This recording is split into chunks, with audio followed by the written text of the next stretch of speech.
nouvelle réglementation vient bouleverser les habitudes des voyageurs en provenance de l'Union européenne souhaitant se rendre au Royaume-Uni. Depuis aujourd'hui, une autorisation de voyage électronique, ETA, est devenue obligatoire pour les ressortissants de 30 pays européens, incluant la France.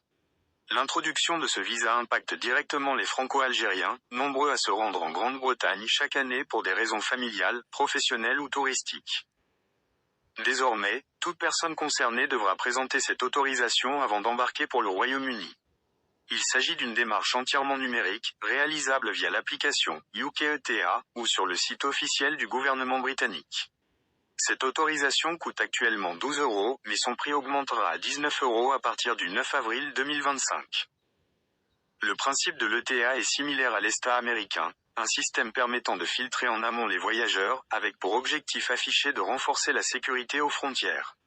Les autorités britanniques précisent que la demande ne prend que quelques minutes, avec une réponse généralement rapide. Toutefois, un délai de traitement de 3 jours ouvrés peut être nécessaire dans certains cas. Une fois l'autorisation obtenue, elle est liée au passeport du voyageur et reste valide pour une durée de 2 ans. Elle permet de séjourner au Royaume-Uni jusqu'à 6 mois par visite, avec un nombre d'entrées illimité pendant sa période de validité. Toutefois, en cas de renouvellement de passeport, une nouvelle demande d'ETA devra être effectuée. Cette obligation s'applique à tous, y compris aux enfants et aux nourrissons. Cependant, certaines exceptions existent. Les élèves de moins de 18 ans participant à un voyage scolaire depuis la France sont exemptés de l'ETA, de même que les citoyens britanniques, irlandais et les résidents permanents au Royaume-Uni. Le Royaume-Uni n'est pas le seul pays à mettre en place un tel dispositif.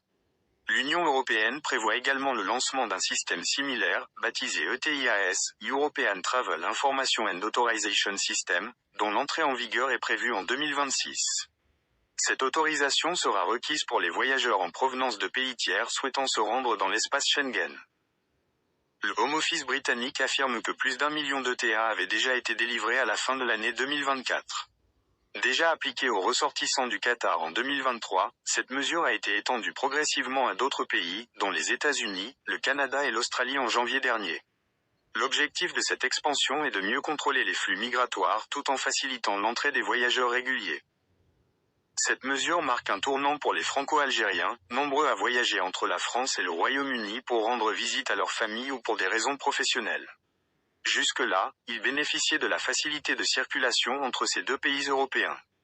Désormais, ils devront s'habituer à cette nouvelle formalité, qui bien que simple et rapide, reste une contrainte supplémentaire. Pour éviter toute mauvaise surprise, les voyageurs, y compris les Franco-Algériens, sont invités à prévoir leur demande de visa en amont de leur déplacement. Les autorités britanniques recommandent fortement de vérifier la validité de leur passeport et de faire leur demande au moins quelques jours avant leur voyage afin d'éviter tout contretemps.